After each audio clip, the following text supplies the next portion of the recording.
अस्सलाम वालेकुम जी। उम्मीद है कि आप खैरियत से होंगे। वक्त गुजरने के साथ साथ बहुत सी ऐसी चीज़ें हैं जो अब एहसास होता है कि हमारे पास कितनी बड़ी बड़ी नेमतें थीं, लेकिन हमने शायद उस वक्त उन चीज़ों को उस तरह से नहीं देखा। और आज जब उन बातों के बारे में सोचते हैं तो एहसास होता है कि ज़िंदगी में कितनी सहूलियात, कितनी अच्छी बातें, कितना कुछ था जो आहिस्ता आहिस्ता मुश्किल होता जा रहा है। आज हम याद करते हैं कुछ उन चीज़ों को कि जो आजकल की ज़िंदगी में एक लग्जरी बन गई, लेकिन जब हमारे पास होती थी तो तब हमें एहसास भी नहीं होता था कि ये कितनी बड़ी सहूलत या कितनी बड़ी नेमत हमारे पास है।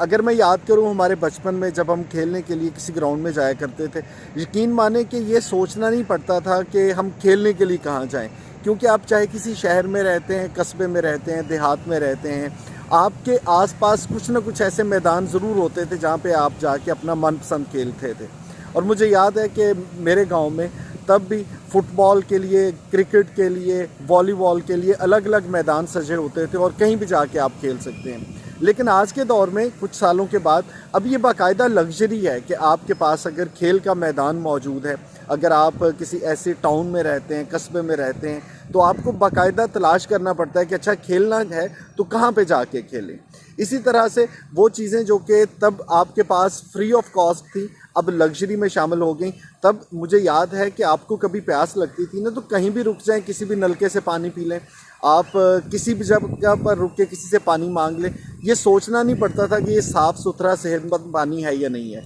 लेकिन अब इतने सालों के बाद पानी एक ऐसी आपके पास नेमत है कि जिसका एहसास होता है कि फ़िल्टर से लेके आएंगे पानी, आप कीमतन मिनरल वाटर ख़रीदेंगे, तो ये एक चीज़ जो थी अब लग्जरी बनती जा रही है। इसी तरह वो हवा जिसमें आप और मैं सांस लेते हैं, कभी सोचना ही नहीं पड़ता था कि यार आबो हवा आलूदा भी हो सकती है। अब बाकायदा कुछ शहरों के रहने वाले लोग जो हैं वो इस बात पे परेशान होते हैं कि यार हमारे शहर की आबो हवा आलूदा हो चुकी है, कहीं ऐसी जगह रहने का मौका मिले जहां साफ़ सुथरी आबो हवा हो, तो यार ज़िंदगी की कितनी बड़ी नेमत है। इसी तरह इन नेमतों की फहरिस्त को ढूंढने निकलें तो कितना कुछ ऐसा है जो हमें महसूस होता है कि तब वो बुनियादी ज़रूरत थी, लेकिन हमें लगता भी नहीं था कि यार ये हम इस्तेमाल कर रहे हैं और उस तरह की नेमत हमारे पास है। अब उसको तलाश करना पड़ता है, ढूंढना पड़ता है, उसकी अच्छी खासी कीमत अदा करनी पड़ती है। और इसी फहरिस्त में अगर आप चाहते हैं तो फ़ारग वक्त को यानी कि फ़रागत को भी शामिल कर लें कि किसी ज़माने में हमें एहसास तक नहीं होता था कि फ़रागत जो हमें नसीब है ये कितनी बड़ी नेमत है। और आज जाके जब ज़िंदगी इतनी तेज़ हो गई कि किसी बंदे के पास वक्त नहीं है, वो दोस्त जो कि जिनसे मिलना होता था, गली मोहल्ले के वो लोग जिनके पास आप बैठते थे शाम में, दो चार बातें करते थे, वक्त गुजारते थे, अब एहसास होता है कि उनसे मिलने के लिए बाकायदा सोचना पड़ता है, वक्त निकालना पड़ता है। कितनी बड़ी चीज़ थी जो हमारी ज़िंदगी से निकल गई और आज वो एक